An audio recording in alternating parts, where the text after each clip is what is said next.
जय श्री कृष्ण। आज जानकारी लेकर आए हैं इस विषय के ऊपर कि अगर आप घर में साधना कर रहे हैं और साधना करने के दौरान अगर आपको अच्छे अनुभव होना शुरू हो जाते हैं देवी देवताओं के, तो इसका क्या अर्थ होता है। जैसे कि स्वप्न में अच्छे अच्छे मंदिर दिखाई देना, अच्छी अच्छी देवियों के दर्शन होना, भगवान शिव दिखाई देना। ज्यादातर लोगों को भगवान शिव ही दिखाई देते हैं, ज्यादातर लोगों को शिवलिंग दिखाई देते हैं जब वो साधना शुरू करते हैं। तो इसका क्या अर्थ होता है, तो ये आप जान लीजिए कि हर व्यक्ति का एक तो अवचेतन मन होता है, जो आपका सूक्ष्म शरीर होता है वो अवचेतन मन से जुड़ा होता है। दूसरा होता है आपका भौतिक शरीर। जब भी आप साधना जब सब कुछ करते हैं तो आपका ये जो भौतिक शरीर होता है ये कई प्रकार के जो कर्म जाने अनजाने में आपसे अच्छे या बुरे कर्म जो होते हैं उनका प्रभाव होने की वजह से आपका जो शरीर होता है इसमें कई दोष उत्पन्न हो जाते हैं। आपके कर्मों के अनुसार ही रोग भी आपके शरीर में उत्पन्न हो जाते हैं। तो आपके शरीर पर ही सभी चीजों का प्रभाव होता है, सूक्ष्म शरीर पर नहीं होता, अवचेतन मन पर नहीं होता, इस भौतिक शरीर पर ही होता है। ग्रहों का प्रभाव भी आपके भौतिक शरीर पर ही होता है, कष्ट होते हैं आपको। तो जब शुरू करते हैं, साधना शुरू करते हैं, तो इसका भी असर आपके इस भौतिक शरीर पर होना शुरू हो जाता है। इस पर भी आपको कुछ कुछ अनुभव होते हैं। इसी वजह से आपको वाइब्रेशन आना, आपको ऊपर से नीचे तक ऊर्जा का ऊपर नीचे होना, ये सब आपका शरीर हिलना, ये सारे अनुभव आपको होते हैं। और जब आप सोते हैं नींद में तब भी आपको स्वप्न आते हैं और उन स्वप्न में ऐसी चीजें आपको दिखाई देती हैं। तो ये कोई डरने वाली बात नहीं होती है, बल्कि ये एक शुरुआत होती है। और ऐसा नहीं कि कोई सिद्धि आपको मिल गई है जैसे आपको ये स्वप्न शुरू होते हैं, ये सिर्फ शुरुआत होती है। की शुरुआत होती है सिर्फ आपकी कुंडलिनी शक्ति के जागरण की शुरुआत होती है। आपके आध्यात्मिक मार्ग पे जब आप शुरू होते हैं तो आपकी सिर्फ तपोबल बढ़ने की शुरुआत होती है। अब बात करते हैं कि ये जो सारी चीजें, इतने सारे अनुभव होते हैं, इतनी सारी बातें होती हैं, तो क्या ये चीजें जो होती हैं ये एक एक जब तक होगी उसके बाद ही पता चलेगी? ऐसा नहीं है। बहुत सारे ऐसे साधक होते हैं जिनको ऐसे अनुभव होते ही नहीं है और सीधे उनको सिद्धि मिल जाती है, सीधे उनको शक्तियां मिल जाती हैं। ग्रामीण क्षेत्रों में जब साधना की जाती है, जैसे भूत सिद्धि होती है, जब वो भूत या चुड़ैल सिद्धि होती है, तो जब ये साधना की जाती हैं तो इनको ऐसा नहीं है कि साधना हुई, पूरी हुई और ये इनको सिद्ध हो जाती है, बल्कि वचन लेने पड़ते हैं इनको इनसे।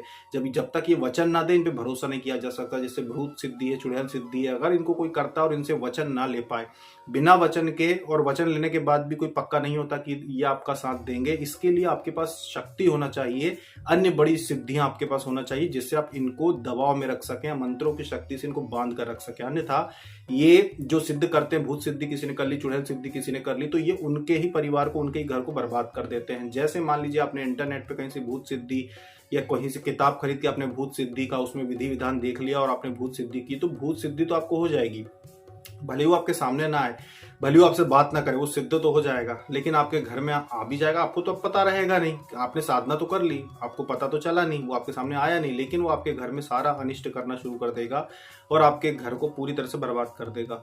तो इसीलिए ग्रामीण क्षेत्रों में जो इस तरह की साधनाएं, सिद्धियां जो करते हैं साधक, जो तांत्रिक कह लीजिए, साधक तो मत कहिए, तांत्रिक ही कह लीजिए, उनके पास अन्य शक्तियां भी होती हैं। बहुत सारे ऐसे साधक होते हैं जिनको सिखाया जाता है उनके गुरु के द्वारा कि कौन कौन से मंत्रों के द्वारा आप भूत प्रेत जो पिशाच होते हैं इनको आप किस तरह से नियंत्रण में ला सकते हो, इनको दंड दे सकते हो, कौन कौन सी विधि होती है।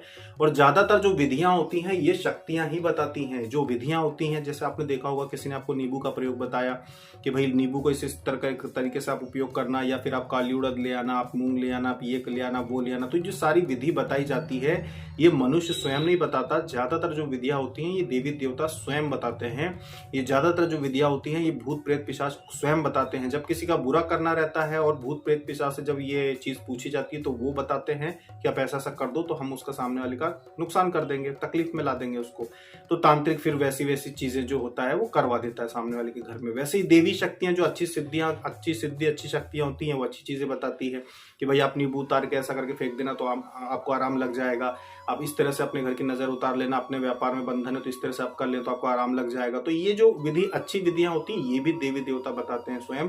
अगर आपको लगता है कि कोई व्यक्ति के पास आप गए जहाँ पे बैठक होती हो, जहाँ पे सवारी आती हो, शरीर में देवी देवता आते हो और उन्होंने आपको कोई विधि बताई है, तो क्या वो जो विधि है उसको मानना चाहिए कि नहीं मानना चाहिए? तो वो विधि को आपको मानना चाहिए, क्योंकि वो जो विधि होती है वो अनुभव हो जाता है उनको कि शक्ति क्या क्या बताती है। तब वो फिर आपको कह देते हैं कि आप ये ऐसा ऐसा प्रयोग कर लीजिए। पर ज्यादातर जो विधि होती है देवी देवता स्वयं ही बताते हैं, ये इसका एक कारण होता है। अब देखिए कई बार ऐसा होता है कि जब आप देखते हैं बहुत सारे लोगों को, आप देखते होंगे कि भाई ये जो व्यक्ति है अब ये साधना बता रहा है, विधि बता रहा है, जैसे हम आपको बताते हैं साधना बता रहे हैं, विधि बता रहे हैं आपको, ये जो ज्ञान हम आपको देते हैं, तो कई बार आपके मन में विचार आता होगा कि भाई इनको ये जो जानकारी है, इनको ये जो ज्ञान है, ये कैसे पता चला, या फिर इनको वास्तव में ये ज्ञान है भी या नहीं है। तो हम आपको बता दें कि हमारा बचपन से लेकर अब तक हम बड़े हुए हैं तो साधना, सिद्धि, साधक इनके ही बीच में पले बड़े हैं। माना कि हमने शिक्षा ग्रहण की है, माना कि हमने अपनी एजुकेशन पूरी की है, ये सब मानते, लेकिन बचपन से हमारे घर में हमने ये सब देखा है।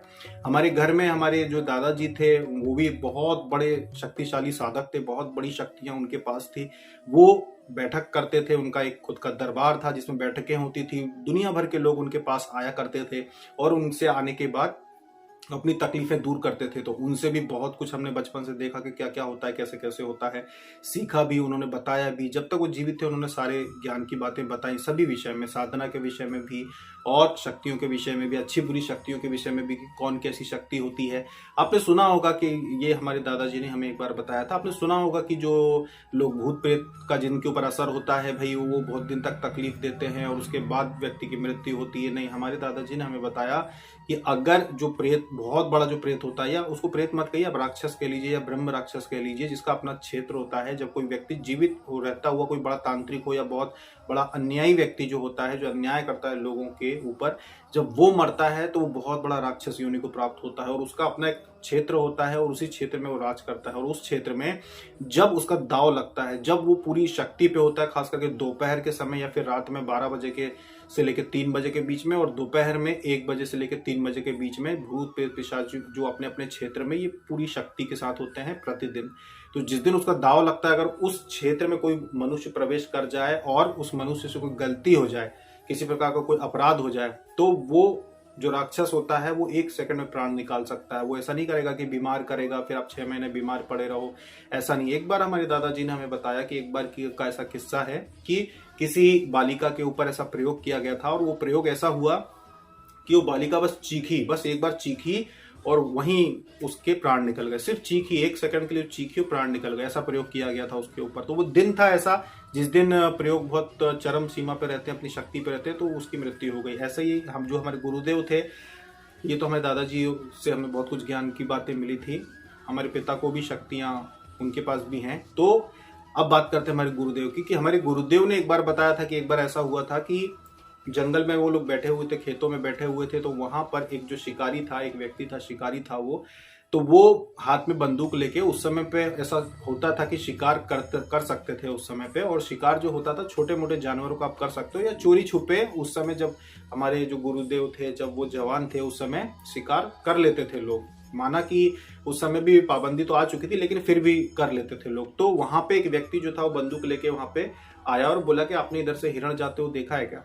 तो बोले कि हाँ देखा, इधर गया खेत में। अब वो जिस खेत में गया था वो हिरण, वो राक्षस का खुद का क्षेत्र था, सबको पता था। वो खास करके जो साधक होते हैं, जैसे हमारे गुरुदेव साधक थे, बहुत बड़ी सिद्धि थी उनके, उनको सब पता था कि किस क्षेत्र में कौन सी शक्ति है, कहाँ अच्छी जगह है, कौन सी बुरी जगह है। तो उन्होंने कहा कि भाई वहां पे गया है पर उधर मत जाओ तुम। बोलता नहीं, वो जो था शिकारी था, जो हाथ में बंदूक लेके जा रहा था, मुस्लिम था वो, तो उसने बोला नहीं, मैं तो ये ऐसा लगाऊंगा निशाना कि एक ही गोली में फेंक दूंगा हिरण को, ऐसा बोल के वो उसके पीछे चला गया। अब ये जो हमारे गुरुदेव थे वो और एक व्यक्ति और थे, ये लोग बैठे रहे यहीं पे कि भाई उस दिशा में वो चला गया। और शिकारी जो रहते हैं वो कई किलोमीटर चले जाते हैं, ऐसा नहीं है कि बस थोड़ी दूर कहीं, तो वो उधर चला गया। अब इसने देखा वहां पे कि हिरण है खेत में, बीच में हिरण वो रुका हुआ है। अब इसने निशाना लगाया और गोली मारी तो वो हिरण गिर गया जमीन पे। वास्तव में वो हिरण नहीं था, वो राक्षस था, जो राक्षस था और उसका दाव था। दोपहर का समय था, उसका दाव था, वो शक्ति पे था। तो उसने देखा कि ये मेरे क्षेत्र में आके शिकार करना चाहता है ये, तो वो हिरण बन के वो राक्षस ही खड़ा था। तो उसने गोली चलाई, देखा कि वो गिर गया है, ये पास में गया। जैसे ही पास में गया, हिरण एकदम से खड़ा हुआ। इसने देखा कि ये कैसे खड़ा हुआ, ये समझ गया कि अरे कुछ गड़बड़ है। मैंने वहां से गोली मारी, वो ये गिर गया और अब मैं यहाँ पे आया हूँ तो इसको कहीं कोई निशान नहीं हो रही। जिस तरह से देख रहा है, मतलब जानवर का देखना और किसी राक्षस का देखना समझ में तो आ ही जाता है कि कुछ गड़बड़ है। तो उस व्यक्ति को समझ में आ गया कि कुछ गड़बड़ है। बस इतना ही समय उसको मिला, 1 सेकंड का, बस कि वो खड़ा हुआ, उसने उसको देखा, समझा कि कुछ गड़बड़ है और भागता इसके पहले उसके प्राण निकल गए। वहीं गिर गया, प्राण निकल गए। फिर सब लोग दौड़ते दौड़ते आए कि गिर गया। फिर उन्होंने उसको उठा देखा कि ये तो प्राण निकल गए इसके, फिर उसको घर लेके गया। तो ऐसा होता है जब किसी भी ताकतवर राक्षस के क्षेत्र में अगर कोई भी व्यक्ति मनुष्य प्रवेश कर जाए और अगर वो चरम सीमा पे और उसको लगता है कि इसने कोई गलती की है इस मनुष्य ने, तो वो उसका दंड दे देता है। अगर कोई गलती नहीं की है, यूं ही कोई निकल रहा है, तो उस पर जरूरी नहीं है कि उसका असर हो, क्योंकि जो बड़ी शक्तियां होती है वो ऐसे रास्ते चलते व्यक्ति को नहीं छेड़ती, वो गलती होने पे छेड़ती है या गलत समय पे छेड़ती है, ऐसे ही किसी को नहीं छेड़ती है। छोटी मोटी नकारात्मक शक्तियां जरूर लोगों के ऊपर प्रभाव डालती हैं, पर बड़ी शक्तियां ऐसा नहीं करती। बड़ी शक्तियां गलती होने पर दंड देती हैं, ये होता है। तो ये था एक छोटा सा वाक्य जो हमारे गुरुदेव ने हमें बताया था। तो ऐसे कई वाक्य हमारे गुरुदेव ने हमें बताए थे। बाद में फिर साधना के विषय में बताया था कि आपको कौन सी साधना करनी है, कैसे करनी है, कौन कौन सी साधना आप कर सकते हो। जैसे कि हमारे परिवार के विषय में उनको पता था, हमने बताया, तो उन्होंने बताया कि भाई तुम इस परिवार से संबंध रखते हो तो आप ये साधना कर सकते हो, इष्ट देवता तुम्हारे ही हैं, तो ये आप साधना करो। तो उन्होंने सारा जो ज्ञान उन्होंने विधिवत तरीके से बताया था कि साधना कैसे होती है और क्या क्या होता है साधना में। कई साधकों के उन्होंने अनुभव बताए थे कि कई गांव में कई बड़े बड़े साधक, उनके जीवन के 70-80 साल में जितने उन्होंने साधक देखे थे, बहुत से साधकों के उन्होंने अनुभव बताए थे कि देखो भाई ऐसे ऐसे अनुभव होते हैं तो डरना मत। ऐसा कोई भी अनुभव होता है, डरना मत। डर जाते हैं जो लोग, उनकी साधना भंग हो जाती है, लोगों की मौत भी हो सकती है अगर आप साधना में डर जाते हो। जो साधना खुली जगह में यानी कि जंगल में की जाती हो, एकांत में, वहां की बात कर रहे हैं, घर में नहीं। तो इस तरह से कई बड़ी साधनाओं को उन्होंने ज्ञान दिया था कि भाई अपने कुल देवी की साधना कैसे करो, कुल देवता की साधना कैसे करो, क्या किया जाता है, कुल देवी को कैसे, जैसे मान लो बंधन लग गए तो वो क्या करने से खुल जाती है, 21 दिन की साधना क्यों होती है, अगर अपने घर में किसी को सवारी आती थी देवी देवता की तो उनको कैसे खोलें, उनको कैसे शरीर में लेके आना है, ये सारा विधि विधान हमारे गुरुदेव ने बहुत विस्तार से हमें बताया था। इसीलिए हम जो आप लोगों को ज्ञान देते हैं ये व्यक्तिगत तौर पे हमारे गुरुदेव के पूरे जीवन में तकरीबन, जैसे हमने पहले भी आपको बताया है कि ऐसा उन्होंने बताया था कि वो जब 18-19 साल या 20 साल के थे तब से ही वो साधना के क्षेत्र में आ गए थे, तब से ही उनके पास शक्ति आ गई थी और वो लोगों को भला करना उन्होंने शुरू कर दिया था। तो उनके जीवन का ये जो 70-80 साल का जो अनुभव था, जो साधना का ज्ञान था, वो सब उन्होंने हमको सिखाया था कि क्या सही होता है, क्या गलत होता है, तांत्रिक की कैसी दुर्गति होती है, कितनी बुरी मौत मरते हैं और मरने के बाद कितनी बुरी उनकी हालत होती है, ये भी उन्होंने समझाया था। कि ये जो लोग सीखते हैं, लोगों का नाम भी वो बताते थे कि इसने, ये तांत्रिक है, इसने सीखा, उसने सीखा, उसने सीखा, इसने भूत जगाया, उसने भूत जगाया, सब बताते थे कि इन लोगों की क्या गति होती है। तो सारी चीजें समझाते थे और ये बताते थे कि सात्विक यानी कि अपने देवी देवताओं की, कुल देवी देवताओं की पूजा पाठ ही सबसे उत्तम होती है, इनकी ही पूजा पाठ करनी चाहिए। या आपके घर में किसी की सवारी आती हो, देवी देवताओं की किसी को पहले से सिद्धि हो, इनकी ही पूजन पाठ करना चाहिए, गलत शक्तियों की साधना नहीं करना चाहिए। ये बात उन्होंने बहुत विस्तार से समझा दी थी हमें। इसीलिए हम आप लोगों को ऐसी साधनाएं नहीं करवाते जिनसे कि आपको किसी प्रकार की हानि हो। इसीलिए हम नकारात्मक साधनाओं के विषय में ना आपको बताते हैं, ना करने की सलाह देते हो, सिर्फ सात्विक साधनाओं का ही आपको ज्ञान देते हैं। अब ये जो क्षेत्र था साधना का, इसमें आने का जो मुख्य मूल कारण था कि कुछ जीवन में कहते हैं ना कि कोई बड़ा दुख आ जाता है इंसान का तो उसके जीवन का जो मार्ग होता है बदल जाता है। तो हमारे जीवन में भी एक बहुत महत्वपूर्ण चीज थी हमारे जीवन में कि हम जो करते थे उसमें हमको संतुष्टि नहीं मिलती थी। हम जो भी करते थे हमको संतुष्टि नहीं मिलती थी, हमें लगता था कि शायद हम गलत रास्ते पे चल रहे हैं। जैसे कि नौकरी करना, हमें लगता था कि हम गलत रास्ते पे हैं, हमें ये सब नहीं करना है। हम जो भी करते थे हमें लगता था, तो हमारे मन में बचपन से ये कहीं ना कहीं आभास था कि शायद कहीं ऐसा ना हो कि आगे चल के हम साधु सन्यासी बन जाएं, घर बार छोड़ दें, अलग कहीं निकल जाए। ऐसा मन में विचार तो आते थे, लेकिन एक समय ऐसा आया जीवन का जब हमें तय करना था कि या तो आत्महत्या कर लो या फिर अध्यात्म का मार्ग पकड़ लो, या तो अपने आप को खत्म कर लो जब कुछ समझ में ना आए, जब पूरी दुनिया आपके दुश्मन बन जाए, जब कोई आपको खुश ना देख सके, जब सारे लोग आपके विरोध में आ जाएं, तो फिर या तो आप अपने आप को समाप्त कर लो या फिर अध्यात्म के मार्ग पे आ जाओ। तो हमने सोचा कि भैया समाप्त करना तो एक प्रकार का प्रेत योनि में जाना ही है, एक प्रकार से कष्ट उठाना है। इसलिए हमने ये निर्णय लिया कि हम अध्यात्म के क्षेत्र से जुड़ जाएंगे, चाहे कोई कितना भी मजाक उड़ा। और बहुत मजाक उड़ाया। जिन लोगों ने हमारे जीवन में तकलीफें पैदा की थी, जिन लोगों ने हमें जीवन में अपमानित किया था, उन लोगों ने बहुत मजाक उड़ाया इस बात का कि देखो उड़ुम बुड़ुम बुड़ुम करता रहता है। जबकि हम मंत्र जब करते थे तो कहते देखो उड़ुम बुड़ुम करता रहता है, यहाँ बड़बड़ाता रहता है मंत्र और भाग जाता है। मतलब बहुत सारी बातें होती थी हमारे बारे में, लेकिन हमने किसी की बातों पर ध्यान नहीं दिया और अध्यात्म के मार्ग को नहीं छोड़ा। हाँ, ये बात और है कि जब हमने शुरुआती साधनाएं की थी उस वक्त कोई भी नहीं था हमारे पास, बिल्कुल हम अकेले थे। तो एकांत में हमारी साधनाएं बहुत अच्छे से हुई थी, किसी प्रकार की कोई तकलीफ नहीं थी। बाद में जरूर हमें परेशानियां इस स्थान की, लेकिन शुरुआत में जब हमने साधनाएं की थी तब हमको एकांत स्थान बहुत अच्छे से मिल गया था, जिस वजह से हमने साधनाएं की थी। और 21-21 दिन की हमने कई साधनाएं की, 21-21 दिन की हम साधना चुनते थे छोटी साधना नहीं चुनते थे कि 3 दिन 5 दिन 21-21 दिन की हम साधना उठाते थे। दोनों समय नहाना, फिर फूल लेके आना, पूजन के लिए फूल लेके आना, प्रसाद लेके आना, ये सारी चीज़ें हमारा दैनिक कर्म बन गया था। जहाँ हम साधना करते थे वहाँ बहुत महक आती थी इत्र की, क्योंकि हम इत्र प्रतिदिन उपयोग करते थे। तो वहाँ पे हम साधना कर बहुत खुशबू आती थी, वहाँ पे बहुत ही पवित्र माहौल हो गया था। तो बस सारा दिन हम यही करते थे कि जब समय मिला जप करते थे, रात्रिकालीन साधना करते थे हम। तो सारा दिन में भी हम यही करते थे कि समय मिला तो जप करते थे। तो एक बहुत बड़ा लंबा समय हमने उसमें बिताया, उसके बाद ये सब कुछ सीखा है। और जब हमने देखा कि भाई लोगों को जप करने के लिए, साधना करने के लिए, आध्यात्मिक पे चलने के लिए सही जानकारी चाहिए, क्योंकि लोग परेशान हैं किताबों को खंगाल के। आप कितनी भी हजारों किताब आप लेके आ जाइए, उनकी भाषा शैली आपको समझ में नहीं आएगी। उसमें जो बातें लिखी होती हैं, जितनी भी पुस्तकें, धार्मिक पुस्तकें मिलती हैं, हम ग्रंथ की, शास्त्रों की बात नहीं कर रहे हैं, हम जो आपको अलग अलग संस्थाओं की किताबें मिलती हैं बाजार में, उनकी बात कर रहे हैं कि उनको अगर आप उठा के पढ़ेंगे आप कुछ नहीं समझ पाएंगे। ना आप तत्व ज्ञान समझ पाएंगे, ना आप साधना को समझ पाएंगे, ना सिद्धियों को समझ पाएंगे, ना जाप की ऊर्जा को समझ पाएंगे। बहुत ही कठिन मार्ग बताया गया, बहुत ही कठिन विधि विधान, ऊपर से बहुत सारा ऐसा विधि विधान बता दिया गया जो करना नामुमकिन है। अगर कोई व्यक्ति विधि विधान के लिए कोई पुस्तक ढूंढे और फिर विधि विधान से कुछ करना चाहे तो वो छोड़ देगा। वो पढ़ेगा, देखेगा कि इतना विधि विधान है तो वो उठा के फेंक देगा किताब को, बोलेगा नहीं, करना ही नहीं।